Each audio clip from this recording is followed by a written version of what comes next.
जय जय रघुवीर समर्थ। सदाशिवसमारंभां शंकराचार्यमध्यमाम् अस्मदाचार्यपर्यन्तां वन्दे गुरुपरम्पराम्।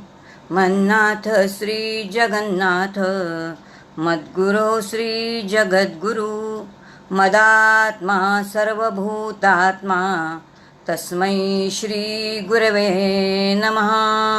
शुकासारिखे पूर्णवैराग्य जाचे वशिष्ठा परी ज्ञानयोगेश्वराचे कवी वाल्मिका सारिखा मान्य ऐसा नमस्कार माझा सद्गुरु रामदासा। कृपा कटाक्षाची हे किरणे मोहसमुद्राचे आटणे घडे जय त्या श्रीकृष्णे वंदू तया ते।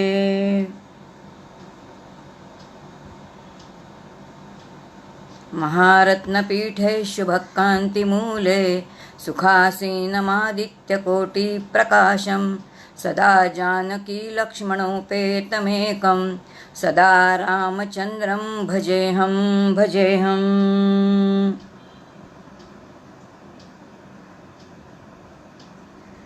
श्रुतिस्मृतिपुराणानाम् आलयं करुणालयं नमामि भगवत्पादं शङ्करं लोकशङ्करं शङ्करं शङ्कराचार्यं केशवं बादरायणं सूत्रभाष्यकृतौ वन्दे भगवन्तौ पुनः पुनः।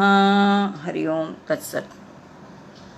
प्रभू रामचंद्राच्या चरणी वंदन करते, हनुमंताला वंदन करते, समर्थांना वंदन करते, सद्गुरूंना वंदन करते, या संत समागमचे सर्व असणारे शास्त्रीजी त्यांच्या चरणी वंदन करते।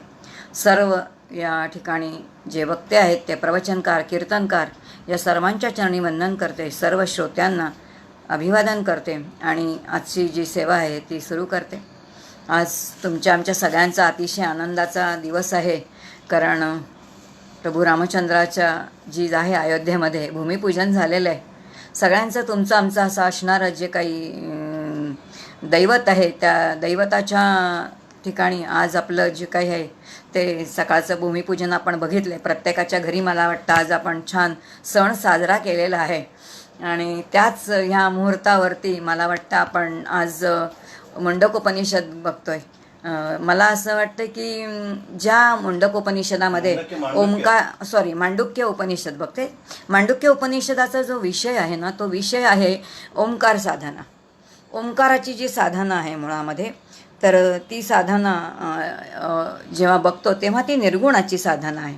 पण त्याचबरोबर आपण लक्षात येतं की जे निर्गुण आहे ना तेच सगुण आहे, आणि जर सगुण असेल तर ओंकाराच्या असणाऱ्या ज्या मात्रा आहेत त्याच मात्रा वाल्मिकी रामायणामध्ये वाल्मिकी असं म्हणतात की त्याच मात्रा कोणाच्या आहेत, तर राम या शब्दामध्ये त्याच आहेत, आणि म्हणून एक अत्यंत सगुण आहे आणि आपल्याला जे चिंतन करायचं आहे ते निर्गुणाचं करायचं आहे।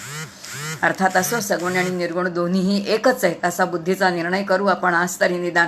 आणि या ज्या आपला 6वं उपनिषद आहे त्या 6व्या उपनिषदामध्ये जाणार आहोत। आजचं जे 6वं उपनिषद आहे ते मांडुक्य उपनिषद आहे। आत्तापर्यंत आपण 5 बघितले, ईश केन कठ बघितलं आपण, प्रश्न बघितला आणि मुंडक बघितलं। ही 5 उपनिषदं बघितली आणि आज आपण मांडुक्य उपनिषदामध्ये जाणार आहोत। मांडुक्य उपनिषदाच्या आधी थोडी वैशिष्ट्य बघू आणि मग आपण थोडं पुढे सरकू। मांडुक्य उपनिषदाचं जर वैशिष्ट्य जर बघितलं तर याचा मुख्य विषय कोणता आहे, तो ओंकार साधना हा मांडुक्यचा मुळामध्ये विषय आहे। 4 महावाक्य जी आहेत आपली, की जी 4ही महावाक्य जीवब्रह्मैक्य सांगतात। प्रत्येकाचा एक वेगळा अंग आहे, आपण त्याचा नंतर विचार करणार आहोत आणि एकदा केलेलाही आहे तो। तर तो विचार बघितल्यानंतर लक्षात येईल की 4 महावाक्यापैकी एक महावाक्य ज्या उपनिषदामध्ये आहे ते हे मांडुक्य उपनिषद आहे। गंमत अशी आहे की या नावाची खूपच गंमत आहे बरं का। ह्याला मांडुक्य उपनिषद का म्हणतात असं चिंतन केलेलं आहे। त्या चिंतनामध्ये तसं फारसे काही पुरावे दिसत नाहीत, एखाद्या ऋषीचं इथे नाव वगैरे असं काही नाही आहे। पण चिन्मयानंदांचं जे उपनिषद आहे त्याच्यामध्ये चिन्मयानंदांनी असं म्हटलं की मला एक वृद्ध असे एक संन्यासी भेटले होते आणि त्या संन्यासानी मांडुक्य ह्याचं उपनिषदाचं नाव मांडुक्य का ठेवलं याचा खुलासा मला केला। आणि तो खुलासा अगदी चपखल या ठिकाणी बसतो. तेवढा तोड बघू. ते असं म्हणतात की त्या संन्यासाने मला काय सांगितलं. मांडुक्य याचा अर्थ मांडुक्य म्हणजे बेडूक. आता हे बेडकाचं वैशिष्ट्य असं आहे की 8 महिने हा आपल्याला दिसत नाही. पावसाळा सुरू झाला ना की आपल्याला त्याचा डरावडारा असा आवाज येतो, पण 8 महिने काही तो आपल्याला दिसत नाही. आणि त्या साधूंनी चिन्मयानंदांना असं सांगितले, त्याचप्रमाणे आपले ऋषीमुनी जे होते ते 8 महिने एकांतामध्ये राहायचे आणि एकांतामध्ये राहून ब्रह्मचिंतन करायचे, तप करायचे. आणि तप केल्यानंतर त्याही काळामध्ये अशी पद्धत होती की चातुर्मासामध्ये ते बाहेर यायचे, जनहितासाठी यायचे आणि तप केल्यानंतर, साधना केल्यानंतर जे जे त्यांना ध्यानामध्ये दिसायचं तो सगळा बोध ते सर्वसामान्यांना करायचे. आणि असा त्या साधूंना स्फुरलेले जे काही हे मंत्र, ज्याला आपण या ठिकाणी कंडिका म्हटलेले, आता तो पुढे विषय येईल की यांना मंत्र केव्हा म्हणायचं, कंडिका केव्हा म्हणायचं, कारिका केव्हा म्हणायचं, हा सगळा आपला आजचा विषय आहे. तर हे जे मंत्र आहेत ते साधूंना त्या ठिकाणी एकांतामध्ये स्फुरलेले आहेत. आणि मग असे हे कसे आहेत, ते हे मितभाषी आहेत, अत्यंत मितभाषी. ते जास्त बोलत नाहीत, काही नाहीत, फक्त ते बोध करण्यापुरते सर्वसामान्य जनांमध्ये येतात आणि एरवी ते एकांतामध्ये राहतात. कसे तर ते बेडकाप्रमाणे. आणि म्हणून म्हणे या उपनिषदाचं नाव काय पडलंय तर ते मांडुक्य उपनिषद पडलेलं आहे. असा एक विचार प्रचलित आहे असं सांगितलेलं आहे. दुसरं त्यांनी गमतीचं एक असं उदाहरण असं दिलेलं आहे की जेव्हा यज्ञ चाललेला असतो आणि यज्ञामध्ये मंत्र भरा भरा भरा भरा असे म्हटलेले असतात, त्या मंत्रांचा अर्थ आपल्याला तर काहीच कळत नाही किंवा काही उमजतही नाही, पण ते ऐकायला खूपच गोड वाटतं. पण ऐकायला गोड वाटतं, तो मंत्र घोषही बरा वाटतो, त्याच्यामध्ये पावित्र्य आहे हे आपल्याला कळतं, त्यातलं मांगल्य आहे आपल्याला कळतं.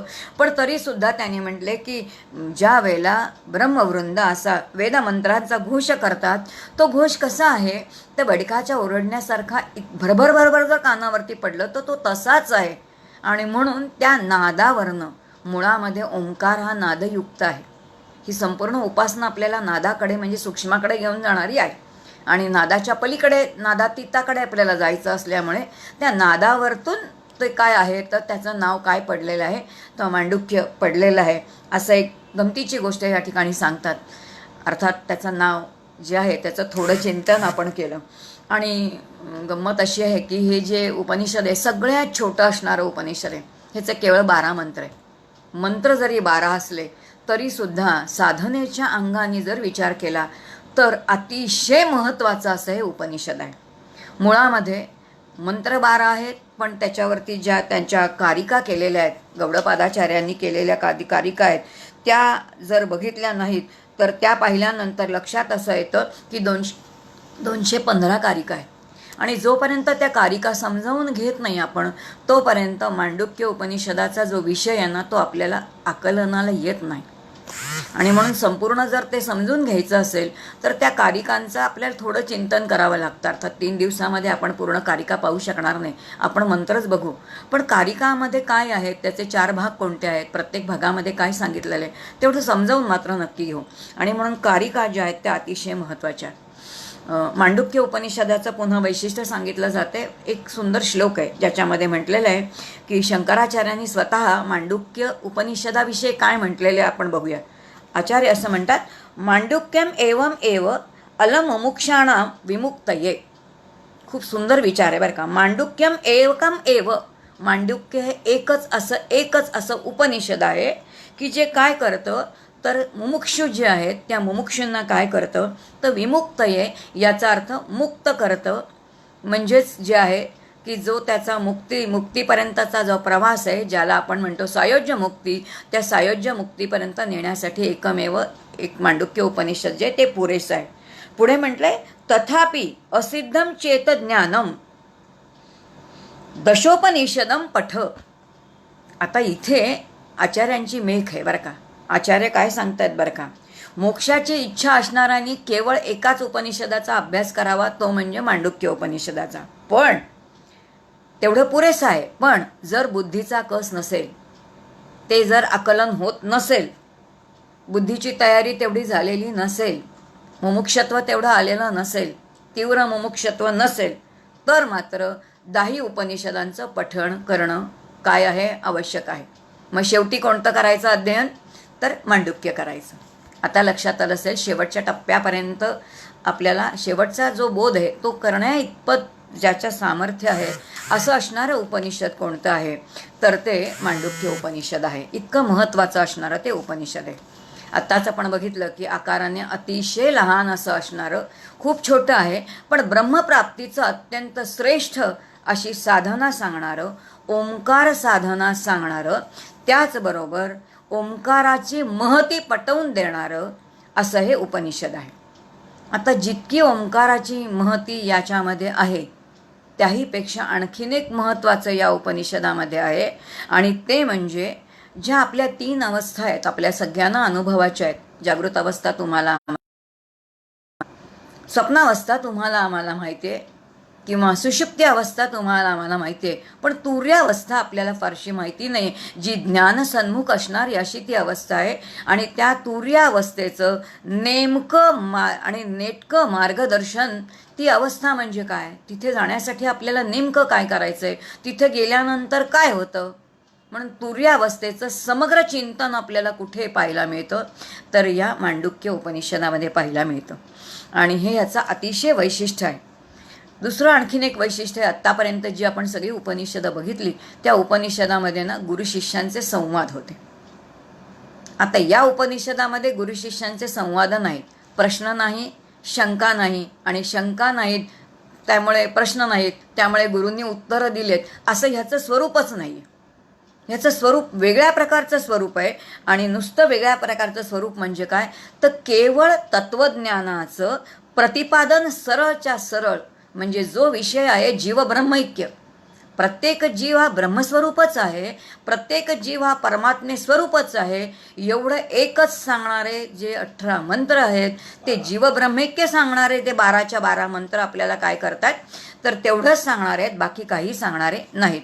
आणि त्यामुळे सरळ प्रतिपादन कसलं आहे, तर जीवब्रह्मैक्याचं प्रतिपादन करणारं हे उपनिषद आहे. आता वेदामध्ये काही मंत्र आहेत बघा. त्या वेदांमधले जे मंत्र आहेत ना, त्या वेदातल्या मंत्राच्या मंत्रभागामध्ये ज्या श्रुती येतात, श्रुती म्हणजे ते मंत्र ज्याला ऋचा आपण म्हणतो, तर त्या मंत्रभागामध्ये येणाऱ्या श्रुतींना मंत्र म्हणतात. तर ब्राह्मण हा भाग आहे, त्यांना ब्राह्मणातल्या श्रुतिकांना कंडिका म्हणतात. ब्राह्मण म्हणजे ज्याच्यामध्ये गद्य भाग जास्त आहे, गद्यत्व जिथे आहे त्याला ब्राह्मण म्हटलेलं आहे. विस्ताराने एखादी गोष्ट जिथे सांगितलेली आहे त्याला ब्राह्मण म्हटलेलं आहे. आणि अशा या ब्राह्मणाच्या ठिकाणी असणाऱ्या ज्या श्रुती आहेत त्यांना काय म्हटलेलं आहे, तर कंडिका म्हटलेलं आहे. आता हे जर कंडिका म्हटलेलं असेल तर आता हे लक्षात येईल आपल्याला की अथर्व वेदाच्या मध्ये येणारं हे जे उपनिषद आहे, तर त्याच्यामध्ये हे ब्राह्मण भागातलं आहे, आणि म्हणून याच्या काय आहेत, तर याच्या कंडिका आहेत. आणि याच्यात 12 कंडिका आहेत. आता 12 कंडिकांमध्ये केवळ तत्त्वज्ञान हाच विषय आहे. हा तत्त्वज्ञान हा विषय जो आहे तर तो सोपा कोणी केला आहे, तर गौडपादाचार्यांनी केलेला आहे. आणि मग गौडपादाचार्यांनी जो सोपा केलेला विषय आहे त्याच्यावरती त्यांनी कारिका लिहिल्या आहेत. आणि त्या कारिका म्हणजे मंत्रांचाच एक प्रकार आहे. या कारिका ज्या लिहिलेल्या आहेत त्याच्यामध्ये पुन्हा 4 प्रकरण आहेत बरं का. एक आगम प्रकरण आहे, एक वैतथ्य प्रकरण आहे, तिसरं अद्वैत प्रकरण आहे, आणि चौथं जे आहे ते अलात शांती प्रकरण. अशा 4 प्रकरणांमध्ये ह्या कारिका ज्या आहेत त्या कारिका सगळ्या ज्या आहेत त्या सगळ्या विभागलेल्या आहेत. आगम कारिकेमध्ये जे आहेत ते 29 आहेत, वैतथ्यमध्ये 38 आहेत, अद्वैतामध्ये 48 आहेत, आणि अलात शांतीमध्ये 100 आहेत. आणि ह्या कारिका म्हणजे काय आहेत, खूप सुंदर वर्णन केले. या कारिका म्हणजे प्रगल्भ अद्वैताचा जणू काही निबंध आहे असं म्हटलेले. एखादा वैचारिक निबंध कसा असतो, जो निबंध बघितल्यानंतर आपल्या बुद्धीला भयंकर आनंद होतो, आणि नुसता आनंद होत नाही तर त्यावर आपण अंतर्मुख होतो. आणि जेव्हा अंतर्मुख होतो तेव्हा आपण त्याचं काही चिंतन करतो. असं एक प्रगल्भ चिंतन, प्रगल्भ वैचारिक अद्वैत तत्त्वज्ञानाचा प्रगल्भ निबंध म्हणजे काय आहेत, तर या कारिका आहेत असं मत कोणी प्रतिपादन केलेलं आहे, तर फार श्रेष्ठ योगिनी असणाऱ्या आमच्या परमपूज्य मंदाताईंनी केलेलं आहे. असं हे उपनिषद आहे. आता मांडुक्याचा विषय काय आहे थोडक्यात आपण समजावून घेऊया. मांडुक्य उपनिषद जे आपण चिंतन करणार आहोत त्याचा विषय काय थोडक्यामध्ये आपण बघूया त्याच्यात काय आहे. अद्वैत तत्त्वज्ञानाचा परमोच्च सिद्धांत आता अद्वैत तत्वज्ञान म्हणजे संपूर्ण विश्व जे आहे ते एकच आहे. आपण पहिल्यांदाही बघितलं की ब्रह्मसत्यम जगतमिथ्या जीव ब्रह्मैव नापराहा. हे संपूर्ण विश्व जे आहे ते ब्रह्मस्वरूपच आहे. ब्रह्माशिवाय या विश्वामध्ये दुसरं काहीही नाही. पण तुम्हाला मला मात्र तसा अनुभव नाही. तुमचा आमचा सगळ्यांचा अनुभव आहे. आपण सगळे नामरूपामध्ये रंगलेले आहोत आणि म्हणून हे जड आहे, हे चेतन आहे, असं आपल्याला सगळं दिसतं. आपल्याला अद्वैत दिसतच नाही. आपल्याला तत्वदर्शन व्हायला खूप त्रास होतो. याचं कारण आपल्याचकडून असणार आहे. म्हणजे समर्थ म्हणतात की प्रगट रामाचं निशाण, राम सगळीकडे प्रगट आहे. बंधन रामावरती आवरण कोणी टाकलं असेल तर ते आपल्याच बुद्धीने आहे. कारण आपल्याच बुद्धीवरती काही पुटं चढलेली आहे आणि ती पुटं कसली असतील तर ती वासनांची आहे. आणि ती वासनांची पुटं आपल्यालाच काढायची आहेत. ती दुसरी कोणी. जसं मला भूक लागली तर मीच खायचं आहे, मला तहान लागली तर मीच पाणी प्यायचं आहे. समर्थ म्हणतात तुझा रस्त्यामध्ये तोल गेला तर तुझी सावरी. तुला दुसरं कोणी सावरणार नाही जीवनामध्ये. जीवनामध्ये माझा पाय घसरला तर मीच मला सावरायचं आहे. दुसरं कोण आपल्याला सावरायला येणार ना. तसं हे सगळं आपल्याला समजून घ्यावं लागेल आणि आपल्या बुद्धीचं जे काही आहे ती वासनांची पुटं ती आपल्याला काढायची आहेत. आणि असा हा अद्वैताचा परमोच्च सिद्धांत. आता आचार्यांनी जो आता तुम्ही आम्ही सगळे प्रापंचिक आहोत. आता प्रापंचिकांना अजातवाद अवघड होतं समजवायला. पण अद्वैत तत्वज्ञानाचा परमोच्च सिद्धांत कोणता आहे तर अजातवाद आहे. एक वाक्यामध्ये आपण बघूया. अजातवाद ज्या जायते म्हणजे जन्माला येणे. एखादी गोष्ट निर्माण होते, जी गोष्ट निर्माण होते ती काही काळ राहते आणि मग त्यानंतर ती हळूहळू कुठे होते तर ती काळाच्या उदरामध्ये लय पावते. हे आपल्याला माहिती आहे. पण इथे अजात ज्या जायते म्हणजे जन्मालाच आलेली नाही. याचा अर्थ जे दृश्य जगत तुम्हाला आम्हाला दिसतं, ज्या दृश्य जगामध्ये तुम्ही आम्ही राहतो, ज्या दृश्य जगामध्ये तुम्हाला आम्हाला कधी सुखाचा अनुभव येतो, कधी दुःखाचा अनुभव येतो, हे जग झालेलंच नाही या भूमिकेवरती आरूढ व्हायचं. आता इथे राहणं खूपच अवघड आहे. या भूमिकेमध्ये तुम्ही आम्ही सामान्य लोक नाही राहू शकत. कारण आपण प्रपंचामध्ये आहोत तेव्हा जगच नाही झालं आहे, आपला प्रपंच सत्य नाही आपण म्हणू शकू का? नाही ना म्हणू शकणार. हे पचवायलाच आपल्याला बराच काळ जाईल. आणि म्हणून ह्या तत्त्वज्ञानाचे मजल जाईपर्यंत आपल्याला आधीच्या उपनिषदाचं तत्त्वज्ञान ज्याच्यामध्ये मायावादाचा पुरस्कार आचार्यांनी केला आहे. अर्थात आचार्यांनी मायावाद मांडलाय म्हणजे आचार्य मायावादी होते असं नाही. माया निरसण्यासाठी आचार्यांनी मायावाद मांडला की प्रापंचिक लोकांना त्यांच्या आनंदाची किंवा सोय करून देणं, चिंतनाने वैचारिक साधनेने चिंतन करणं हे सोपं जावं यासाठी मग माया आहे. जे दिसतंय ते काय आहे ते मुळात नाही आहे, ते माईक आहे असं म्हटलंय. आता जग नाहीच आहे म्हणणं वेगळं आणि ते दिसतंय ते माईक आहे, यदृष्टम तद नष्टम असं आहे म्हणणं. हे थोडं पचतं ना आपल्याला की जे जे दिसतं झालेलं आहे ते कधीतरी काळाच्या उदरामध्ये जाणार आहे माझ्या सकट सगळं. मग हे जर आपल्याला पटत असेल पचत असेल तर ते आपल्याला पचतं. हेही अद्वैत तत्वज्ञान आहे. इथून आपल्याला सुरुवात करायची आणि मग अद्वैताचा जो परमोच्च बिंदू आहे अजातवाद तिथे आपल्याला जायचंय. ज्या अजातवादामध्ये म्हटलंय न कश्चित जायते जीवहा. जीव जन्मालाच आलेलो नाही. आता तुम्हाला मला पटेल का हो? पण विचारांती पटेल बरं का. जेव्हा हे उपनिषद आपण समग्र समजून घेऊ तेव्हा आपल्या लक्षात येईल. त्याने असं म्हटलंय की जीव जन्मालाच आलेला नाही आहे असं म्हटलेलं या ठिकाणी. न कश्चित जायते जीवा संभवस्य न विद्यते. ह्याचा जन्म म्हणजे ह्या जन्मलेला आहे, इथे सगळं काही आहे हे संभवच नाही आहे. न विद्यते शक्यच नाही आहे, काही शक्य नाही. याचा अर्थ जे काही आहे ते सगळं काय आहे तर ब्रह्मस्वरूपच आहे. काहीच इथे झालेलं नाही आहे. इथे काही येणं नाही आणि जाणं नाही. अशा प्रकारचं तत्त्वज्ञान म्हणजे आपल्याला बुद्धीला कसंच आहे हे सगळं समजून घ्यायचं. बघू आपण कसं काय आचार्य देतील काही बुद्धी. रामाच्या चरणी बसलेला होता, राम काही बुद्धीला आपल्याला देईल तर सांगू त्याला थोडी बुद्धी सूक्ष्म कर आमची आणि हे सगळं आमच्या आकलनामध्ये आणून दे आणि थोडं बघूया. हा याचा मुख्य विषय आहे. त्यानंतर ह्यातल्या आपण बघितलं की ज्या 12 खंडिका आहेत त्यातल्या ज्या आहेत त्या सगळ्याच्या पहिलं जे आगम प्रकरण आहे ना, या 12च्या 12 खंडिका पहिल्या आगम प्रकरणातच आहेत बरं का. म्हणजे नंतरचे जे आहेत ते सगळ्या कारिका त्याचं चिंतन आहे. विषय तो सोपा करून सांगितलेला आहे किंवा पिंजून सांगितलेला आहे. पण मुख्य जे काही सांगायचे काही कंडिका आहेत 12च्या 12 त्या सगळ्या पहिल्या आगम प्रकरणामध्येच आहेत, असं ह्याचं स्वरूप आहे. आता ह्यातलं महत्त्वाचं जी काही 4 वाक्य आहेत त्यातलं अयम आत्मा ब्रह्म हे जे महावाक्य आहे, म्हणजे 4 महावाक्य आहेत आणि काही गौण वाक्य आहेत. महावाक्य जे आहेत ती सरळ सरळ आपल्याला जीवब्रह्मैक्य शिकवतात. जीव ब्रह्मस्वरूपच आहे, दुसरा तो काहीच नाही, हे प्रत्यक्ष सांगणारा जो काही बोध आहे महावाक्यांचा. ही 4 महावाक्य आहेत, त्याचं विश्लेषण आपण बघितलं कशा प्रकाराने आहे ते. आणि म्हणून त्या 4 महावाक्यापैकीचं एक महावाक्य अयम आत्मा ब्रह्म हे महावाक्य या उपनिषदामध्ये दुसऱ्याच कंडिकेमध्ये आलेलं आहे. म्हणजे विषयाला सुरुवात झाली आहे की लगेच दुसऱ्याच कंडिकेमध्ये अयम आत्मा ब्रह्म हे जे महावाक्य ना, हे महावाक्याचं श्रवण आपल्याला त्या ठिकाणी करायला मिळतं. आणि मग त्या ठिकाणी त्या महावाक्यांनी सांगितलेले की संपूर्ण चराचर सृष्टीचे उपादान कारण जे आहे ते उपादान कारण काय आहे तर कूटस्थ आत्मा. कूटस्थ आत्मा, मला वाटतं आपण ही एकदा संकल्पना बघितली होती.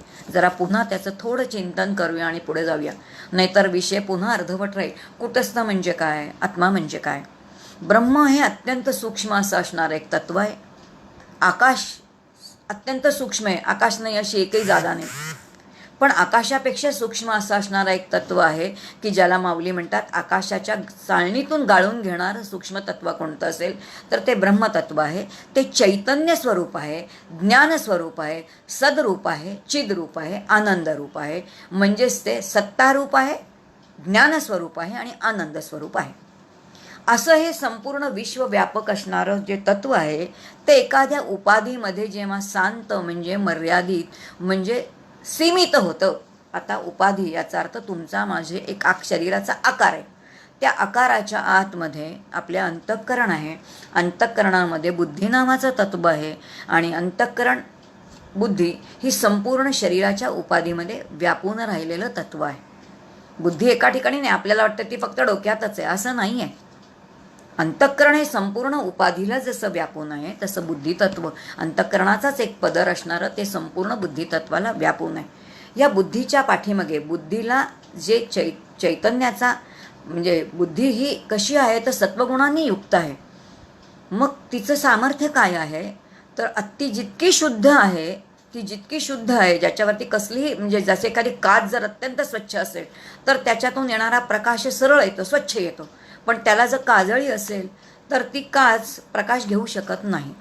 तसं बुद्धीच्या पाठीमागे जे या शरीरामध्ये सीमित झालेलं आत्मतत्व आहे त्याला कूटस्थ म्हटलेलं आहे. कूट म्हणजे ऐरण आणि स्थास्तिष्ठती म्हणजे असणे, कूटस्थ. हा कूटस्थ म्हणजे ऐरणासारखं हे काय आहे तर आत्मतत्व आपल्या आतमध्ये आहे. आता त्याला कूटस्थ का म्हटलंय कारण कूट म्हणजे ऐरणीवरती जो सोनार असतो ना तर तो अनेक प्रकारचे दागिने बनवतो. तो कधी बांगड्या बनवेल, कधी कानातले बनवेल, विविध प्रकारचे अलंकार बनवेल. तो कधी सुवर्णाचे बनवेल, कधी चांदीचे बनवेल, कधी तांब्याचे बनवेल, कधी पितळ्याचे बनवेल, कधी भांडी बनवेल, काय बनवेल काही सांगतायत. या ऐरणीच्या वरती काहीही करता येतं, अनेक प्रकारचे दागिने करता येतात. पण ऐरणीशिवाय एकही दागिना होत नाही, पण ऐरण मात्र काहीही करत नाही. अगदी तसं कूटस्थ ती ऐरण जशी केवळ स्थातिष्ठती केवळ ती असते, अगदी त्याचप्रमाणे आत्मस्वरूप जे आहे या उपाधीमध्ये कूटस्थासारखं आहे. आणि असं हे जे कूटस्थ आहे, आता या संपूर्ण विश्वाचं कारण कोण असेल तर उपादान कारण म्हणजे त्याच्या निर्मितीचं कारण कोण असेल तर कूटस्थ आत्मा. याचा अर्थ आपल्या शरीराच्या आतमध्ये जो कूटस्थ आहे, आत्मस्वरूप आहे, तोच या संपूर्ण दृश्य चराचराचं काय आहे तर उपादान कारण आहे. आणि तेथे भूतरूप सृष्टी जी आहे ती त्याच्याहून भिन्न नाहीच. कारण जी काही सृष्टी आपल्याला दिसते आहे ती सगळीची सृष्टी काय आहे तर ती आत्मस्वरूपच आहे. आणि आत्मस्वरूप नाही, ती ज्ञानस्वरूप आहे, ती सदरूप आहे, ती चिदरूप आहे आणि ती आनंदरूप आहे. आणि म्हणून ती आत्म्याहून भिन्न नाही असं अद्वैत तत्त्वज्ञानाचं प्रतिपादन करणारं हे अयमात्मा ब्रह्म हे जे संपूर्ण महावाक्य आहे, हे महावाक्य कुठे येतं तर या उपनिषदामध्ये येतं. यानंतर तर ह्याचा विषय आहे तर ओंकार उपासना. ओंकाराची उपासना अतिशय श्रेष्ठ उपासना आहे. पण बरेच वेळेला असं म्हटलं जातं की ओंकाराची साधना कोणी करावी, प्रापंचिकांनी करावी किंवा नाही. ब्रह्मचारी जे आहेत, संन्यासी जे आहेत, त्यांना ती सगळ्यांना शास्त्रसंमत आहे.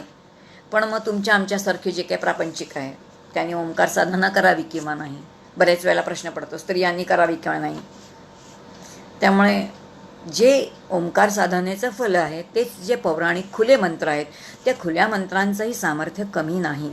आणि त्यामुळे ओंकाराचं जे काही पावित्र्य राखणं आहे, ते पावित्र्य जर आपल्याला तेवढं नसेल झेपत, तर मग तुमच्या आमच्यासाठी संत म्हणतात काय करा, तर तुम्ही नामसाधना करा. ती नामसाधनासुद्धा त्याच्यापेक्षा काही कमी नाही. पण तरीसुद्धा ज्या उपनिषदाचं चिंतन आपण करतोय त्या मांडुक्यामध्ये मात्र सांगितलेले की सर्वश्रेष्ठ उपासना एकमेव आहे, आणि ती म्हणजे ओंकाराची सर्वश्रेष्ठ उपासना आहे. आणि मग याच्या मात्रा आणि याचे पाद, आणि याच्या मात्रा याचे पाद, आणि त्या प्रत्येकाचं फल काय आहे, प्रत्येकाचं फल वेगळं सांगितलं बरं का. मग आकाराचं उपासना केली तर काय फल आहे, उकाराचं केलं तर काय फल आहे, मकाराचं केलं तर काय फल आहे, प्रत्येकाचं फलसुद्धा वेगळं वेगळं आहे. आणि त्या फलाचा संपूर्ण विचार आपल्याला या उपनिषदामध्ये पाहायला मिळतो.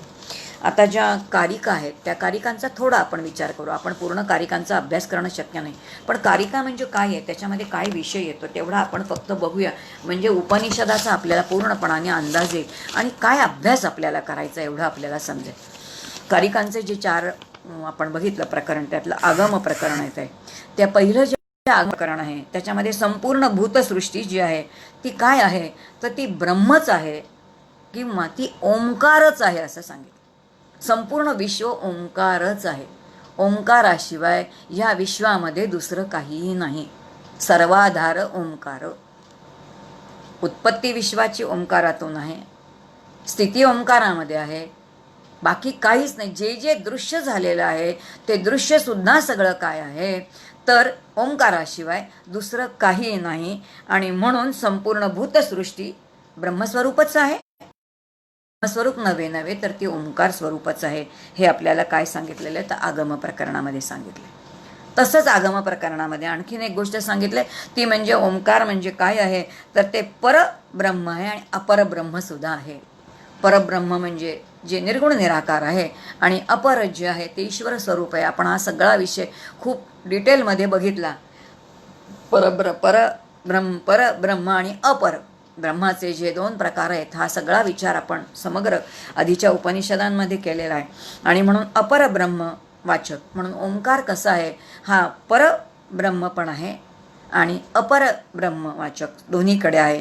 म्हणजेच तो सगुणही आहे आणि निर्गुणही आहे. असं थोडक्यात आपण समजून घेऊया की जे जे काही आपल्याला इंद्रियांना गोचर होणार आहे, ते गोचर होणारं कुठे येतं, तर ते अपरामध्ये येतं. मग जे जे मला गोचर होणार आहे तेही काय आहे, तर ते ब्रह्मच आहे. आणि तो ओंकार कोणता आहे, तर तो अपरब्रह्म आहे. आणि जे निर्गुण निराकार आहे, जे माझ्या स्वसंवेद्य आहे, ते मला सांगता येणार नाही, ज्याच्याविषयी मला काही बोलता येणार नाही, ज्याचा मला कोणताच अनुभव जरी आला तरी त्याच्याविषयी काहीच सांगता येणार नाही असं. जसं आपण स्वप्न बघितलं, पण माझ्या स्वप्नाचा अनुभव माझ्याशिवाय इतर कोणाला असणार आहे का, तो तसाचा तसा अनुभव मी दुसऱ्या कोणाला देऊ शकणार आहे का, ते शक्य नाही. ते देणं शक्य नाही, सांगणं शक्य नाही, काहीच नाही. तो स्वसंवेद्य जसं आहे तसं ते जे काही आहे ते ओंकार पर असणारं तेही ब्रह्म आणि अपरब्रह्म असं दोन्ही वाचक आहे असं सांगितलं. आणि मग त्यांनी सांगितलं की या ठिकाणी प्रपंच जो आहे तो सत्य नाही आहे. जो प्रपंच तुम्हाला आम्हाला सत्य वाटतोय तो प्रपंच सत्य नाही आहे, हा या ठिकाणचा विषय आहे. आणि जर प्रपंच सत्य नाही आहे, आणि मग तिथे तर्काने आपल्याला पटवून दिले बरं का. जर तो सत्य असता तर तो मग काय झालं असतं, तो कायम त्रिकाला बाधित असता तर तो आपल्याला कळलं असतं की हे आहेच. मग तो निवृत्त झाला, आत्ता लक्षात येईल की तो निवृत्त होतो ना. म्हणजे याचा अर्थ आपल्याला आत्ता काही वाटतंय की हे सगळं आहे म्हणून, पण मग काही काळा ते नाही आहे. आणि मग जर खरंच तो सत्य असता तर तो निवृत्त झाला असता, पण तो निवृत्त नाही होत ना. म्हणून मग आपण हा जो विषय आहे तो आता पुन्हा आपण सगळा समजून घेऊया. आत्ता फक्त सिद्धांत समजून घेऊया की काय काय प्रकरणामध्ये काय काय आहे. आणि म्हणून दिसणारा प्रपंच जो आहे तो सत्य नाही. तो कसा असेल, तर तो दोरीवरच्या सर्पाप्रमाणे दिसणारा असा तो आहे असं सांगितलेलं आहे. त्यानंतर दुसरं प्रकरण जे आहे ते वैथत्य प्रकरण आहे. या वैथत्य प्रकरणामध्ये संपूर्ण जे काय आहे ते मिथ्यत्व आणि असत्यत्व, म्हणजे जीव जगत आणि जे काही सगळं आहे आपल्याला सगळं दिसतंय हे सगळं काय आहे तर हे मिथ्या आहे आणि तिथे असत्यात्वानी ते आहे.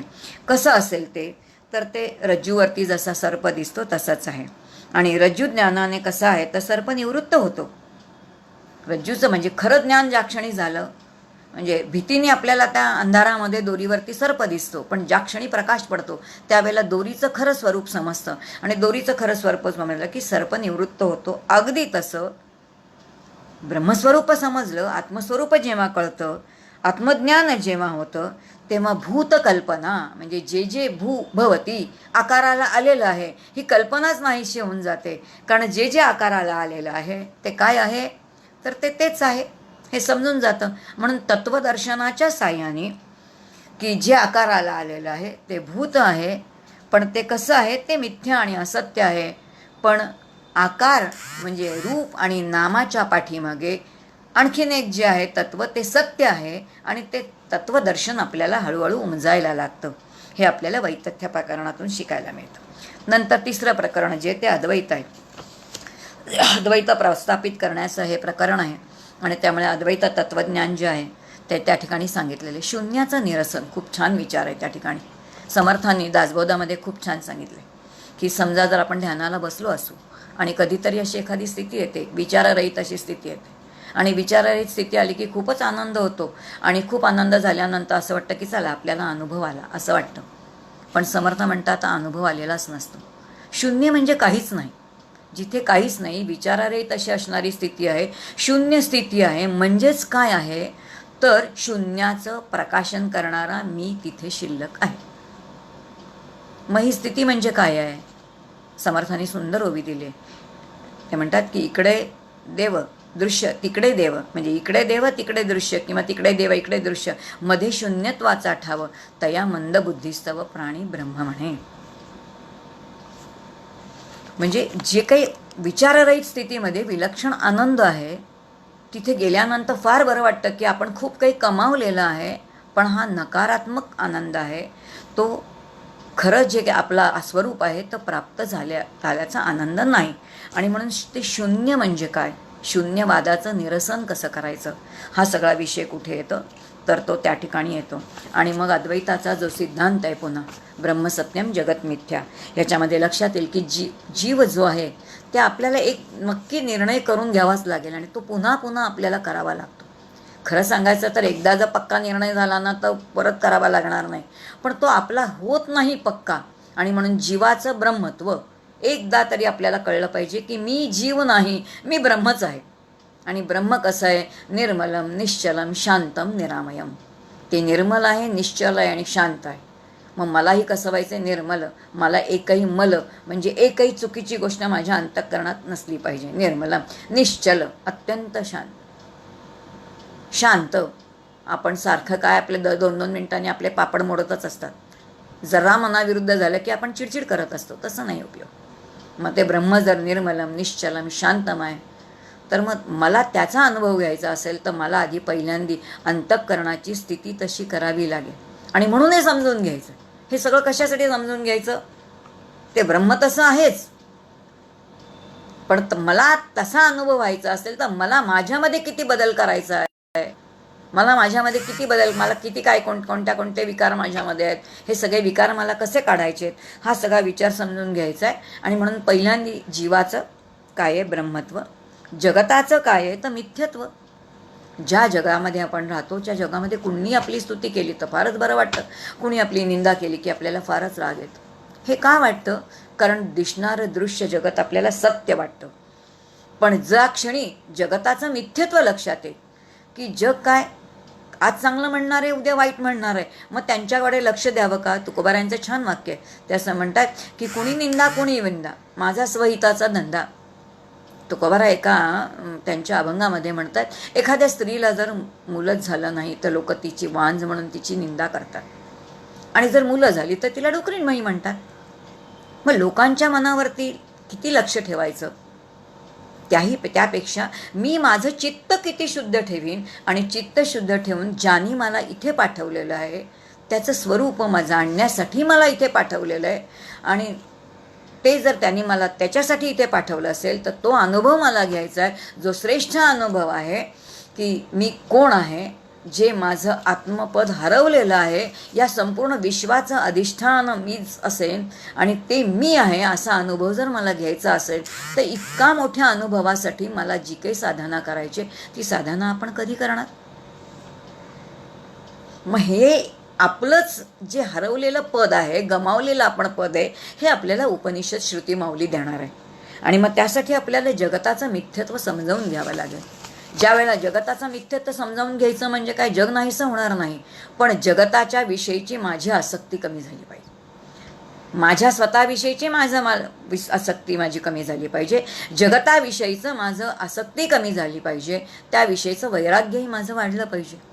ज्या प्रमाणात वैराग्य वाढेल त्या प्रमाणात वृत्ती अंतर्मुख होईल, आणि जितकी वृत्ती अंतर्मुख होईल तितके हळूहळू आपण कसे होऊ, तर आपण ईश्वराच्याकडे ईश्वरसन्मुख होऊ. आणि म्हणून जगताचं मिथ्यत्व सांगितलं आणि ब्रह्माचं सत्यत्व. ब्रह्म त्रिकाला बाधित आहे, ब्रह्म नाही असा एक क्षण नाही, ब्रह्म नाही असे एकही काळ नाही, क्षण नाही, काही नाही, ते नित्य आहे, आहे आणि आहे. विश्वनिर्माण होण्यापूर्वी ते आहे, आता विश्वनिर्माण झाल्यानंतरही आहे. एक वेळ अशी असेल की ज्या वेळेला विश्व नसेल तेव्हाही एक तत्व नित्य असणारे ते म्हणजे ब्रह्म तत्व आहे. म्हणून त्रिकाला बाधित सत्य असणारं ते तत्व कोणतं आहे, तर ते ब्रह्म आहे. हे अद्वैत ह्या तिसऱ्या प्रकरणात सांगितले. आणि चौथं जे प्रकरण आहे ते अलात शांती आहे.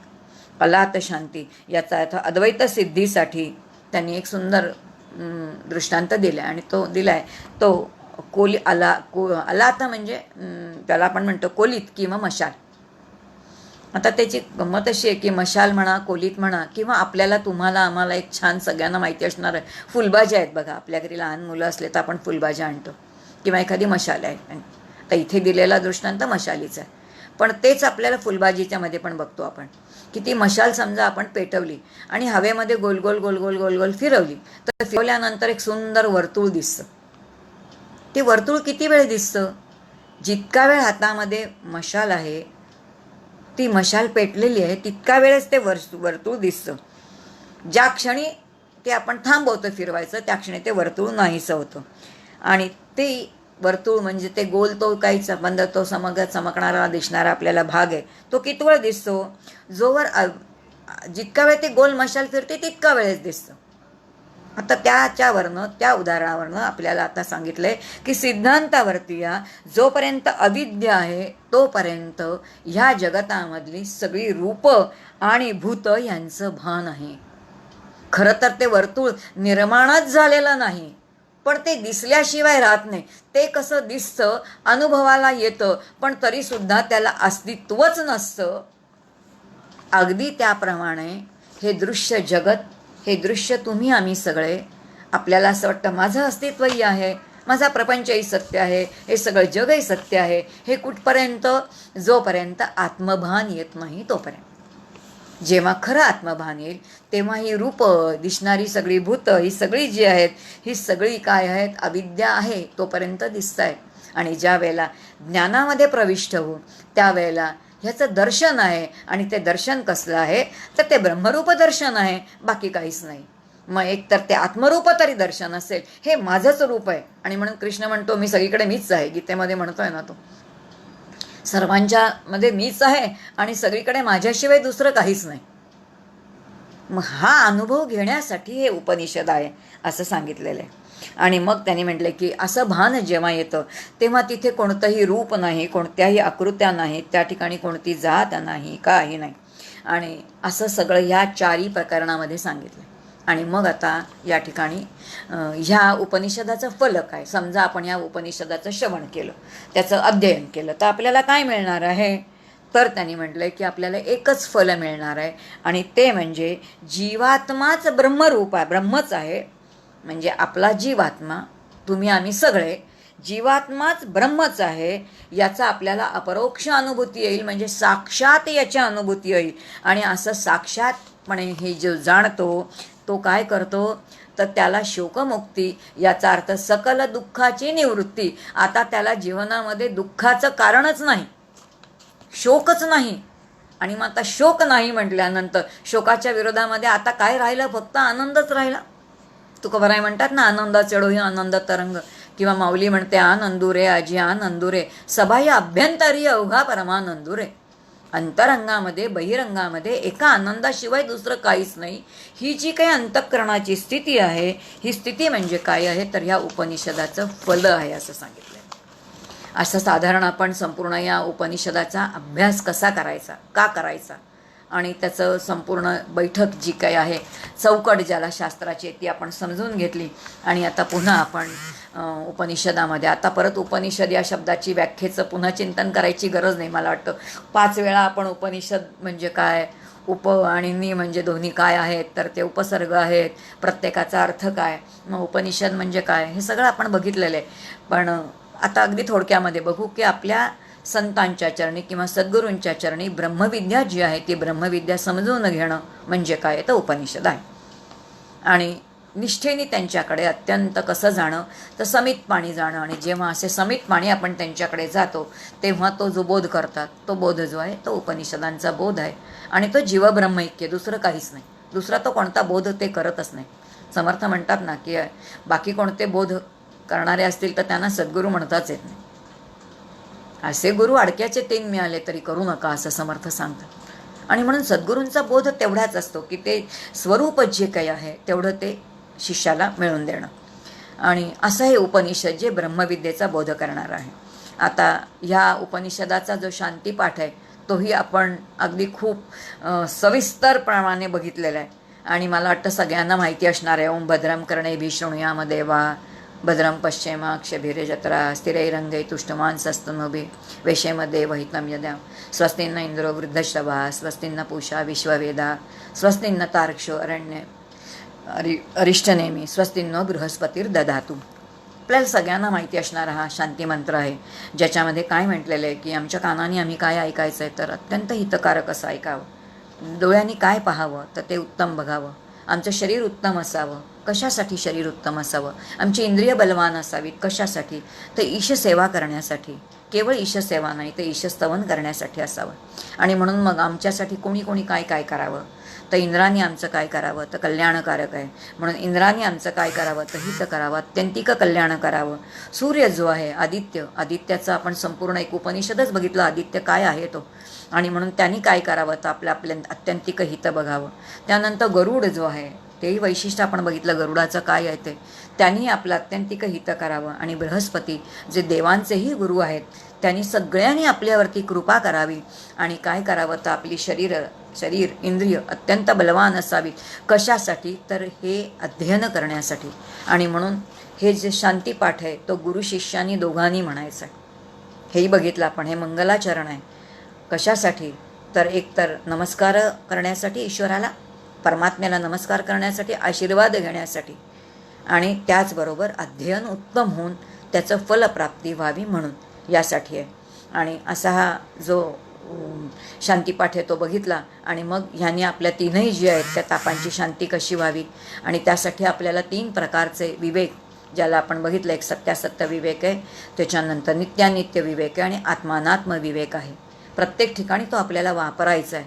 आणि वापरून ती शांती आपल्याला करून घ्यायची आहे. आणि म्हणून तो काही प्रसाद नाही, काही नाही, तो पुरुषार्थ आहे, तो आपल्याला कमवायचा आहे. हाही विचार आपण बघितला. आणि मग आता आपण प्रत्यक्ष काय करूया, तर त्या उपनिषदामध्ये थोडं प्रविष्ट होऊया. पहिला मंत्र जो आहे, त्या पहिल्या मंत्राचं तरी आज आपण थोडं चिंतन करूया. म्हणजे प्रत्यक्ष उपनिषदाच्या अध्ययनाला आपण सुरुवात केली असोय. पहिलं उपनिषद, पहिला जो जी आहे ती आपण कंडिका म्हटली होती त्याची. तर त्या कंडिकेचं जे आहे ते ओम एतद अक्षरम इदम सर्वम तस्योपव्याख्यानं भूतं भवित भविष्यत् इति सर्व ओंकारम एव यत् अन्य त्रिकालातीतं तत् अपि ओंकारम एव. आता लक्षात येईल की सुरुवात जी आहे ती सुरुवात विषयाने सुरुवात केली. कुठेही फापट पसारा नाही आहे की काही प्रस्तावना केली आहे वगैरे, असं उपनिषदांमध्ये दिसत नाही. सरळ सरळ सांगितलेलं आहे की हे सर्व काही आहे ते ओंकार अक्षर आहे. आता अक्षर या शब्दामध्ये पण ते श्लेष शब्द आहे बरं का. आपण म्हणतो त्याचं अक्षर खूप छान आहे. आता त्याचं अक्षर खूप छान आहे याचा अर्थ त्याने लिहिलेला शब्द जो आहे ते अक्षर, अशा अर्थाने अक्षर याचा अर्थ लिहिलेलं अक्षर जे आहे ते शब्दरूप अक्षर एक आहे. आणि अक्षर क्षर म्हणजे क्षीण होणे, नाहीस होणे. जे कधीच क्षीण होत नाही, जे नित्य आहे, शाश्वत आहे, ते अक्षर आहे. म्हणून अक्षर शब्दाचे 2 अर्थच आहेत. दोन्ही अर्थ या ठिकाणी अपेक्षित आहेत बरं का. दोन्हीकडून आपल्याला चिंतन करायचंच आहे आणि तसं चिंतन करून हा विषय आपल्याला पटवून घ्यायचा आहे. आणि हे सर्व काही ओंकार अक्षरच आहे. आता आपल्यासमोर ओंकार हे अक्षर आहे. आपणाला ओंकार म्हटल्याबरोबर एक विशिष्ट आकार आपल्या डोळ्यासमोर येतो की नाही? बघा, आपल्याला जे जे काही माहिती आहे ना, एक कुत्रं म्हटल्याबरोबर एक कुत्र्याचा आकार आपल्या डोळ्यासमोर तयार आहे. गाय म्हटल्याबरोबर गाय आपल्या अंतःकरणामध्ये बसलेली आहे. सफरचंद म्हटल्याबरोबर एखादं रूप आपल्यासमोर बसलेलं आहे, तो आकार आपल्यासमोर आहे. अगदी तसं ओंकार म्हटल्याबरोबर एक अक्षर आपल्यासमोर येतं. आता हे जे आपल्यासमोर येणार आहे ते रूप आहे. डोळ्यांचा जो विषय आहे ते रूप, ते अक्षर जे आहे. आणि म्हणून म्हटलं हे सर्व काही ओंकार अक्षर आहे. आपल्याला समोर आधी दिसणारं रूप आहे आणि मग लक्षात येईल की मग रूपाच्या पाठीमागे काय आहे, तर आपण हळूहळू तर चिंतन करू. म्हणून रूपाच्या पाठीमागे निराकार एक नक्की सिद्धांत आपण एक दिवस मला आठवते बघितला होता. प्रत्येक रूपाच्या पाठीमागे अरूप तत्व असलं पाहिजे. प्रत्येक साकाराच्या पाठीमागे एक निराकार तत्व असलं पाहिजे. प्रत्येक सगुणाच्या पाठीमागे एक निर्गुण तत्व असलं पाहिजे. प्रत्येक आलंबनाच्या पाठीमागे एक निरालंब तत्व असलं पाहिजे. हे सिद्धांत आपण पाहिले. आता थोडे आठवूया आपण ते आणि ते आठवून हळूहळू पुढे जाऊया, म्हणजे लक्षात येईल की आपल्याला कुठपर्यंत जायचं आहे. आणि म्हणून हे सर्व काही काय आहे तर अक्षरच आहे. अक्षर आहे म्हणजेच ओंकार आहे. वर्तमान भूत भविष्य हे त्याचंच स्वरूप आहे. आपल्याला कायम 3 काळामध्ये वावरायची सवय आहे. आमचे डॉक्टर काका म्हणजे सद्गुरू नेहमी म्हणतात, ओम शांती शांती शांती 3 वेळा का सांगावं लागतं आपल्याला? आपल्याला प्रत्येक गोष्ट 3-3दा सांगावी लागते. का 3 वेळा सांगावी लागते? कारण तुम्ही आम्ही कायम म्हणे कोणत्या काळामध्ये राहतो? आपण खरं वर्तमान काळात जगत असतो, पण वर्तमान काळामध्ये फार कमी राहतो. आणि काय करत असतो तर आपलं एक तर भविष्य काळामध्येच आपलं चिंतन चालू असतं, नाहीतर भूतकाळाचं आपलं चिंतन चालू असतं आणि भविष्य काळामध्ये आपण उड्या मारत असतो. याचा अर्थ मी हे करीन, मी ते करीन, मला असं करायचंय, मला तसं करायचंय. हे सगळ्या उड्या भविष्य काळामधल्या आहेत. आणि नाहीतर भूतकाळाचं चिंतन कारण नसताना काय करतो, चिंतन करण्यापेक्षा ती चिंताच करतो, काळजीच करत राहिलेलं असतं. ते काही सकारात्मक नाही आहे. आणि म्हणून ज्याचा काही करून उपयोग नाही, जे घडूनच गेलेले, आता त्याच्यावरती विचार करून काय उपयोग आहे? व्यवहारात पटत सुद्धा असतं बरं का आपल्याला, पण तरीसुद्धा कळतं पण वळत नाही. ज्याला कळतच नाही त्याने श्रवण करायचं म्हणे. ज्याला कळतं पण वळत नाही त्याने चिंतन करायचं. आणि कळतंय वळतंय पण तरीसुद्धा अनुभवाला येत नाही त्याने निधिध्यासन करायचं. उपनिषदांनी अशी सोयच लावून दिलेली. मग आपण आता कुठे बसतो? कळते इथे बसतो, वळते इथे बसतो, का कुठे बसतो? आपणच आपल्याला तपासायचं आणि ठरवायचं की काय करायचं ते. आणि असं त्यांनी सांगितलं की भूत भविष्य आणि वर्तमान तिन्ही काळामध्ये जे जे काही आहे, सगळं काही आहे, ते काय आहे? ते त्याचंच स्वरूप आहे. आणि म्हणून सर्व ओंकारच आहे. इथे जे जे काही आहे ओंकाराशिवाय दुसरं काहीच नाही. या व्यतिरिक्त जे जे काही आहे ते कालातीत आहे. आणि जे काही कालातीत आहे ते पुन्हा ओंकारच आहे. आता लक्षात येईल की आपण किती गोष्टी आम्ही झाडं बघतो, तर झाडं बघितल्यानंतर झाड ओंकार आहे हे तुम्हाला मला पटेल का? झाड ओंकार आहे हे तुम्हाला मला पटेल का? एखादा पर्वत बघितला तर पर्वत ओंकार स्वरूप आहे किंवा ओंकारच आहे हे तुम्हाला मला पटेल का? नदी बघितले तर तो ओंकार आहे मला पटेल का? एखादा नाग बघितला तर तो ओंकार आहे मला पटेल का? एखादा माणूस बघितला तो ओंकार आहे मला पटेल का? हे मुळात आपल्याला पटणारच नाही. पण ओंकार कशा कशाने बनलेला आहे, त्याचे पाद काय आहेत? आपण एक दिवस चिंतन केलं होतं. विश्वाची निर्मिती कशी झाली, याचा कच्चा माल कोणता असेल तर पंचमहाभूत आहे. मग पंचमहाभूतांनी हे जर सगळं बनलेलं असेल तर मग या 5 महाभूत ज्या ज्या ठिकाणी आहेत, जड आहेत त्या ठिकाणी ती आहेतच. जे चेतन आहे म्हणजे जी सजीव सृष्टी आहे तिथे तेही पंचमहाभूतही आहेत आणि पुन्हा 3 गुणही आहेत. मग थोडं जर आपण विचार केला तर लक्षात येईल की काही गोष्टी तर आपल्याकडे समानच आहेत. ते जडही असू दे आणि चेतन असू दे, दोन्हीकडे ते समान आहे. हे थोडं तर्काने आपल्याला पटवून घेता येतं की नाही? मग दोन्हीला जड असू दे किंवा चेतन असू दे, दोन्हीला आपण अगदी काही नाही तर व्यवहारामध्ये आहे असंच म्हणतो ना. एखादं पुस्तक असलं तरी पुस्तकही आहेच, दगडही आहेच, माती पण आहे, डोंगरही आहे, नदीही आहे आणि मी सुद्धा आहेच. याचा अर्थ अस्तित्व जे आहे या शब्दांनी जे काही दाखवलं जातं हे तरी सगळीकडे समान आहे. एवढं जरी आपल्याला तर्काने पटलं, आता हे तर्कानेच पटवून घ्यायला लागेल बरं का. प्रमाण आहे, शब्द प्रमाण आहे, तर्क प्रमाण आहे, अनुमान प्रमाण आहे, ऐतिह्य प्रमाण आहे. शास्त्रांनी दिलेत 6 प्रमाणं, 9 प्रमाणं, प्रत्येकाने जी काही वेगवेगळी मानलेली. आता तिकडे गेलं तर आपला हा विषय राहून जाईल. पण ह्या प्रमाणांनी आपल्याला तर्काने थोडं पटवून घ्यावं लागेल. आणि हे पटवून घेताना लक्षात येईल की सगळ्या ठिकाणी काही गोष्टी तरी समान आहेत. आणि म्हणून ते जे काही समान आहे ते आपल्याला जर बघायचं असेल तर त्यासाठी आपल्याला एक सूक्ष्मदृष्टी जी आहे ती सूक्ष्मदृष्टी आपल्याला थोडी डेव्हलप करावी लागेल किंवा ती विकसित करावी लागेल. आणि मग ती विकसित करण्यासाठी मग तो ओंकार कसा निर्माण झालेला आहे ते आपल्याला संपूर्ण बघून घ्यावं लागेल. आणि मग आता ह्या पहिल्या त्या संपूर्ण त्या मंत्रामध्ये काय काय सांगितलेलं आहे ते आपण आधी पहिल्यांदा बघून घेऊया. की संपूर्ण पूर्वी जे काही होतं म्हणजे भूतकाळामध्ये, आत्ता वर्तमान काळात जे काही आहे, भविष्यकाळामध्ये जे काही घडणार आहे, हे सगळं काही काय आहे तर ते ओंकारच आहे. आणि कालातीत जे काही आहे तेही काय आहे तर ओंकारच आहे. ओंकाराशिवाय इथे काहीच नाही, सिद्धांत सांगितलं. आता त्यांनी म्हटलं हे जे ओंकार आहे हे ओंकार हे परब्रह्म तत्वच आहे. परब्रह्म जे निर्गुण निराकार आहे त्याचंच आलंबन म्हणजे काय आहे तर ते ओंकार आहे. आणि हे ओंकार हे त्याचं आलंबन असल्यामुळे परब्रह्म तत्व ओतप्रोत पूर्ण प्रमाणाने भरलेलं आहे. ओतप्रोत अंतर्बाह्य एकाच तत्वाने भरलेलं आहे. आता तिथे दुसरं काहीच नाही आहे, इतकं भरलेलं, दाट भरलेलं आहे की दुसरं तिथे आज शिरायची काही शक्यता सुद्धा नाही. ओतप्रोत त्याच्याशिवाय दुसरं काहीच नाही असं ते भरलेलं आहे. एक खूप छान दृष्टांत मला आत्ता आठवला, म्हणजे कितपत लागू होतं की नाही, पण दृष्टांत हा एकदेशीयच असतो. वरदानंद भारतीने एक खूप छान विषय एकदा समजावून सांगितला होता. ते म्हणाले ओतप्रेत जे भरलेलं असतं आणि काय असतं तर त्यांनी एक सुंदर दृष्टांत दिला. वरदानंद भारती म्हणजे परमपूज्य आप्पा म्हणाले होते, एकदा समजून घ्या म्हणे. तांदूळ जर एखादं तांदळाचं पोतं आपण घरी आणलं आणि डब्यामध्ये तांदूळ घातले तर ते तांदूळ घातल्यानंतर ते इतके घट्ट बसतात, इतके घट्ट बसतात, इतके घट्ट बसतात की त्याच्यात आपला हात पण जात नाही, हात जात नाही, काही करता येत नाही. बरं ते तांदूळ आपल्याला खाताही येत नाहीत. तांदूळ खाऊ शकतो का? ते म्हणाले आता लक्षात घ्या, तांदूळ ओतप्रोत, डबा तांदळाने ओतप्रोत भरलेला आहे, तिथे आपला हात जात नाही, काही नाही. किती ओतप्रोत भरणं म्हणजे काय ते समजून घ्या. आणि ते म्हणाले आता लक्षात घ्या, हेच तांदूळ समजा फुलवले, त्याचे चुरमुरे केले आणि चुरमुरे केल्यानंतर त्याच्या चौपट, पाचपट, सहापट ते झाले, ते वाढले आणि ते डब्यामध्ये भरले. ते किती डब्यात भरले तरी आपला हात पण जातो आणि सगळं जातं. तांदूळ खाता येत नाहीत पण चुरमुरे खाल्ल्यानंतर आनंद होतो की नाही? चुरमुरे खाल्ल्यानंतर विलक्षण आनंद होतो. चुरमुरे हा आपल्या इंद्रियांना गोचर होणारा विषय आहे, पण तांदूळ आपण खाऊ शकत नाही.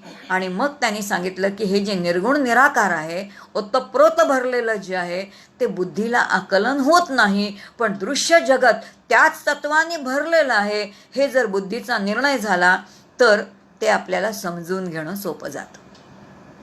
मग ते समजून सांगण्यासाठी आता लक्षात येईल, आता ह्या दृष्टांतावरून लक्षात येईल. आता तो दृष्टांत आपण या दृश्याला जगताला लावून घेऊया की जसं चुरमुरे खाणं सोपं आहे, तो आपल्या इंद्रियांचा विषय होण्यासारखा आहे, तसं हे दृश्य जगत जे आहे तो आपल्या इंद्रियांचा विषय आहे, तो आपल्याला समजू शकणारा आहे आणि तो आपल्याला आकलनात येणारा आहे.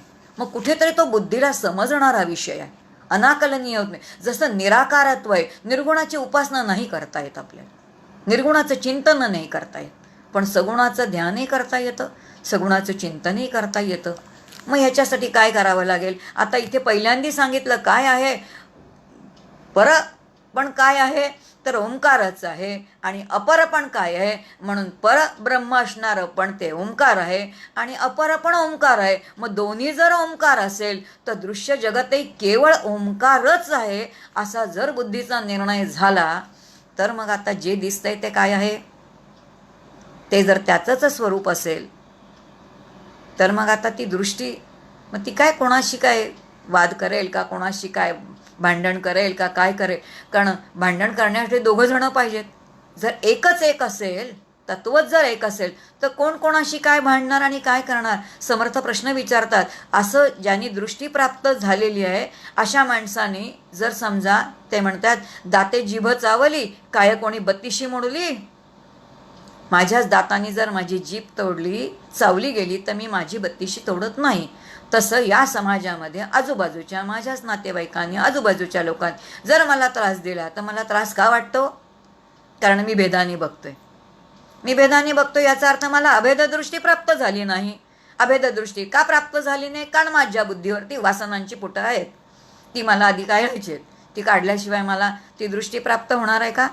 नाही होणार आहे. मग आता हे ओंकार साधना जर समजून घ्यायची असेल, ओंकाराचं स्वरूप समजून घ्यायचं असेल, तर मग एकमेव ते तत्व आहे आपल्याला या ठिकाणी पुन्हा सांगितलेलं आहे. आणि मग सांगितलेलं आहे की हे ओंकार हा संपूर्ण काय ओतप्रोत भरलेलं तत्व आहे. आणि मग पुढे त्यांनी म्हटलंय नाम आणि नामी यांच्या एकत्वामुळे दोन्ही एकच आहेत. पुढचा एक तत्व खूप सुंदर तत्वज्ञानाचा विषय म्हणण्यापेक्षा नामसाधनेचा विषय. कारण ओंकार असला तरी ओंकाराची साधना आहे. ओंकाराची साधना ही एक प्रकारची नामसाधनाच आहे. मंत्र ही नामसाधनाच आहे. स्तवन हेही एक प्रकारचं स्तवन म्हणजे त्या शब्दांचं स्तवन म्हणजे नामसाधनाच आहे. आणि ओंकार ही नामसाधना असेल तर नाम आणि नामी याचा अर्थ तुमचा, तुम्हाला, मला प्रत्येकाला एक नाम आहे. आपल्या प्रत्येकाला एक नाव आहे बघा. मग ते नाव आपण आपल्याला प्रश्न विचारूया, माझ्या शरीराचं नाव आहे का ते माझं नाव आहे? कोणाचं नाव आहे ते? नाम कोणाचं आहे? नाव नक्की शरीराचं आपल्याला वाटतं ते शरीराचं आहे, पण नामाचा नामी कोणीतरी वेगळं आहे. आणि नामाचा नामी कोणीतरी वेगळं आहे हे आपल्याला सहज पटतं. मला कोणी सांगितलं की बाबा तुझं नाव बाजूला ठेवून तुम्ही या बरं, येता येईल का? मला नाही येता येणार. कारण या रूपाशी माझं नाव इतकं त्याचं अद्वैत आहे की ते नाम बाजूला ठेवून मी कुठे जाऊच शकत नाही. म्हणून नामी जो आहे ती खरी मी आहे. म्हणजे शरीर आणि शरीरी थोडं समजावून घेऊ, किंवा क्षेत्र आणि क्षेत्रज्ञ, देह आणि देही या भाषामध्ये जर बोललं तर देह त्याला नाम आहे, देही जो आहे तो त्याचं कोण आहे? तो त्याचा नामी आहे. मग नाम आणि नामीचा अभेद आहे. आणि नाम आणि नामीचा अभेद हे नामसाधनेचं पहिलं तत्व आहे. हे जोपर्यंत आपण समजूनच घेणार नाही तोपर्यंत नामसाधना सुद्धा काय करायचे, ओंकार साधना काय करायचे आपल्याला कशी काय कळणार? ही नाही ना कळणार. म्हणून नामनामीचा अभेद आहे. जसं मला नाव ठेवून बाजूला येता येणार नाही, तसं ओंकार याचा अर्थ माझ्यासमोर जो काही ओमचा आकार आहे तो असणारा आकार ते त्याचं रूप आहे. पण रूप असलं तरी त्याचं स्वरूप काय आहे? तर ते स्वरूप आणि रूप एकच आहे. म्हणजे नाम आणि नामीचा अभेद. आता लक्षात येईल, स्वरूप केव्हाही व्यापक आहे आणि रूप केव्हाही कसं आहे? देशपरिच्छिन्न, कालपरिच्छिन्न आहे. देशाने परिच्छिन्न याचा अर्थ एका ठिकाणी असेल तर ते दुसरीकडे नसणार आहे. कालपरिच्छिन्न याचा अर्थ ते कधीतरी नव्हतं, कधीतरी दिसतंय, कधीतरी दिसणार नाहीये, त्याला कालपरिच्छिन्न म्हणतात. जी जी सगळी रूपं आहेत ती देशपरिच्छिन्न आहेत, कालपरिच्छिन्न आहेत. पण स्वरूप तसं आहे का? मग स्वरूप तसं नाही आहे. मग अगदी तसं माझ्यासमोर असणारा अक्षररूपी ओम जो आहे तो अक्षर ते काय आहे? ते त्याचं त्या परब्रह्माचं आलंबन आहे. आलंबन आहे म्हणजे ते त्याचं रूप आहे. पण त्याचं स्वरूप कसं आहे? तर स्वरूप अत्यंत व्यापक आहे, विश्वव्याप्त नाही. काय? विश्वाच्या अंतर्बाह्य व्यापून असं असणार आहे. मग त्या स्वरूपापर्यंत आपल्याला जायचं आहे.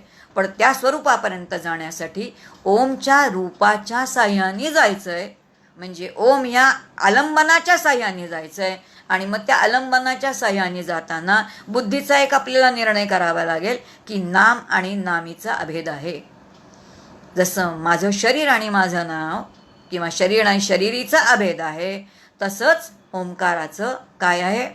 तर त्याचं ते जो काही आकार म्हणजे त्याचं ते रूप आणि त्याचं स्वरूप त्या दोन्हीचा काय आहे? तर तो अभेद आहे. हे समजून घेऊन आपल्याला काय करायचं आहे? तर पुढे जायचं आहे.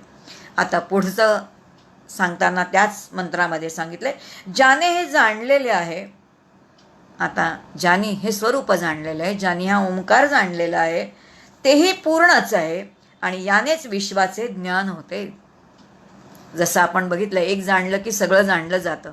जसं एक सुवर्ण जाणलं की सगळे सुवर्णाचे अलंकार जाणले जातात, तसं त्यांनी म्हटलं एक ओंकार समजला, एक ओंकाराचं जर संपूर्ण काय स्वरूप आहे ते कळलं, तर संपूर्ण विश्व ओंकार स्वरूपच आहे. आणि म्हणून त्या एकाच नामाच्या साह्याने, एकाच ओंकाराच्या साह्याने विश्व पूर्ण आहे. विश्व पूर्ण नाही तर मीही पूर्णच आहे, विश्वही पूर्ण नाही, या विश्वातली प्रत्येक गोष्टच पूर्ण आहे. आणि या विश्वाचं जसं आहे तसं सत्य ज्ञान हे ओंकारच आपल्याला करून दे. पण त्यासाठी ओंकार साधना, ओंकाराची उपासना याला पर्याय नाही. आणि म्हणून ती उपासना आपल्याला त्या ठिकाणी सांगितलेली आहे. पुढे म्हटले, जेथे नाम व्यक्त होते तेथे चित्तामुळे द्वंद्व द्वैताची अनुभूती येते आणि त्यामुळे आपल्याला सुखदुःखाचा अनुभव येतो. बघा, आता हे सगळे आपल्याला हळूहळू लक्षात येईल की जेव्हा मला अद्वैतापर्यंत जायचं आहे, तेव्हा अद्वैतापर्यंत जाण्याचा जो प्रवास आहे, प्रवास माझा द्वैतातून आहे. मग द्वैतातूनच मला अद्वैतामध्ये जायचं आहे. मग जेथे नाम व्यक्त होते, तर नाम कुठे व्यक्त होणार आहे? नाम व्यक्त होतं याचा अर्थ नाम कधीतरी व्यक्त झालं ना, तर नाम कुठे व्यक्त होणार? याचा अर्थ नाम व्यक्त होणार ते रूपाच्या साह्यानेच व्यक्त होणार. आणि तेथे चित्तामुळे, आता चित्त आपण बघितलं, मन म्हणजे काय, बुद्धी म्हणजे काय, चित्त म्हणजे काय, अहंकार म्हणजे काय, आपल्याला निदान या 4 गोष्टी तरी नक्की माहिती असल्या पाहिजे. संकल्प विकल्पनात्मका वृत्ती सा मन, हा जे संकल्प आणि विकल्प करणार आहे, मी आत्ता हे करू की मग करू, चहा आत्ता पिऊ का नंतर पिऊ, हे करू का ते करू, एखादी गोष्ट मनात आल्याबरोबर त्याच्या विरुद्ध असणारा जो विचार आहे, संकल्पाला विकल्प येणं, ही जी अंतःकरणाचं हे जे काही कार्य आहे त्याला, त्या वृत्तीला मन असं म्हणतात. मन वायुतत्वाचं आहे, अपंचीकृत आहे, शुद्ध आहे, त्यामुळे ते मन. बुद्धी आहे, ही तेजतत्वाची आहे. निश्चयात्मका वृत्ती सा बुद्धी, किंवा निर्णयात्मका वृत्ती सा बुद्धी, जी निश्चयाने सांगते, निर्धाराने सांगते की ठीक आहे आत्ता हेच करायचं आहे, हे जे कोण मला सांगणारी आहे तिला बुद्धी असं म्हणतात. ज्या वेळेला बुद्धी काम करते तेव्हा मन शांत झालेलं असतं. आणि मन आणि बुद्धी जेव्हा शांत झालेलं असतं तेव्हा चित्ताचं काम सुरू होतं. चित्ताचं काम याचा आता अवधारणात्मका वृत्ती सा चित्त, हा एखादी गोष्ट धरून ठेवणं ते चित्ताचं काम आहे. आणि हे चित्ताचं काम म्हणजे धरून ठेवणं. मग ध्यान कशाने करायचं, अभ्यास कशाने करायचा, अध्ययन कशाने करायचं? मनाने अभ्यास करता येत नाही. येईल का? जे मुळात वायुस्वरूपाचं आहे ते नाही ना करता येणार. मग आपल्याला नेमकी त्यातली तत्त्व कळल्यानंतर त्याचा वापर करून घेता आला पाहिजे. आणि म्हणून चित्त, अवधारणात्मक वृत्ती ती चित्त, हा. आणि मग पृथ्वी तत्वाचा असणारा अहंकार, ज्याला म्हटलेले काय आहे, तर अहम अहम कारयती, ते अहंकार, हा जो मला मी म्हणायला लावतो तो अहंकार आहे. आणि याच अहंकारामुळे आपल्याला ना स्वतःचं स्वरूप कळत, ना जगताचं सत्य स्वरूप कळत. सगळ्यामध्ये आड येणारा कोण असेल तर तो अहंकार आहे. संपूर्ण परमार्थामधला सगळ्यात मोठा अडचण कोणती असेल, अडसर कोणता असेल, प्रतिबंध जीवाचा कोणता असेल तर तो अहंकार हाच आहे. आणि म्हणून आतले आपले हे सगळे, जोपर्यंत सगळ्या जगाचं ज्ञान मिळवणारे आपण सगळे ग्रंथ वाचतो, पण आपल्या आतमध्ये काय चाललंय हे आपण कधीच बघत नाही. आणि जोपर्यंत हे व्यापार आपल्याला कळत नाहीत तोपर्यंत आपल्याला ज्या तत्वापर्यंत जायचे त्या तत्वापर्यंतच जाता येणार नाही. आता उपनिषद श्रुती माऊली आपल्याला तिथे घेऊन जाते. आणि मग या ठिकाणी नेमकं सांगितलंय की जिथे नाम व्यक्त होतं, याचा अर्थ रूपाच्या साह्याने नाम व्यक्त होतं, आणि तेथे चित्तामुळे, आता द्वंद्व आहे ना, की आता ज्याचं मी चिंतन करते, ज्याचं चिंतन करते तर ते माझ्यापेक्षा वेगळं असलं पाहिजे. मी जर रामाचं चिंतन करते तर राम माझ्यापेक्षा वेगळा आहे.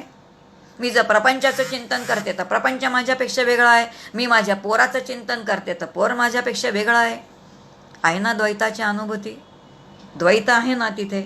आणि म्हणून द्वंद्वाची अनुभूती, द्वैताची अनुभूती, जिथे द्वैत आहे तिथे सुख दुःख आहे. हे दोन्ही त्या ठिकाणी आहे. आणि आपल्याला सुख दुःखांच्या पलीकडे जायचं आहे, द्वंद्वाच्या पलीकडे जायचं आहे. आणि त्यासाठी ओंकार म्हणजे काय, ओंकाराची साधना म्हणजे काय, त्याचे सगळे मात्रा म्हणजे काय, त्याच्या सगळ्या अवस्था म्हणजे काय, त्या सगळ्या अवस्थांमध्ये एक तत्व तरी जे शाश्वत आहे, जे सगळीकडे समान आहे, ते कोणतं समान आहे, हा सगळा विषय आपल्याला समजून घ्यायचा आहे. आणि मग पुढचा एक थोडा विषय बघू आणि आपण थांबू. पुढे म्हटले, हे चित्त जेव्हा नामात विरून जातं, याचा अर्थ चित्त चिंतन करते तोपर्यंत ते ज्याचं चिंतन करते त्याच्यापासून वेगळं आहे. पण ज्या ओंकाराचं किंवा ज्या एखाद्या नामाचं ते चिंतन करत असेल, तेव्हा चित्त जेव्हा विरून जातं, तेव्हा चित्त विरून गेल्यानंतर अस्तित्वच नाहीसं होतं, अहम नाहीसा होतो. आणि जिथे अस्तित्व आणि अहम नाहीसा होतो, तिथे शुद्ध जाणीव जी आहे ती शुद्ध जाणीव शिल्लक राहते. आणि या शुद्ध जाणीवेला परब्रह्म म्हटलेलं आहे. आता ही शुद्ध जाणीव आपल्याला अंतःकरणातून धरायची. ही शुद्ध जाणीव हे त्या ओंकाराचं, निराकार ओंकाराचं स्वरूप आहे. तिथपर्यंत आपल्याला जायचं आहे. आज आपण फक्त उपनिषदाचा विषय काय आहे तो बघितला. पहिल्या मंत्रामध्ये सगळं ओंकार स्वरूपच आहे, कसं आहे हे थोडं बघितलं. आणखीन थोडं त्याचं आणखीन सखोल चिंतन आपण उद्या आणि परवा करणार आहोत. आत्तापर्यंत सगळी केलेली सेवा जी आहे ती सगळी त्या श्रुती माऊलींच्या चरणी, प्रभू रामाच्या चरणी समर्पित करते आणि इथेच थांबते. जय जय रघुवीर समर्थ. हरि ओम.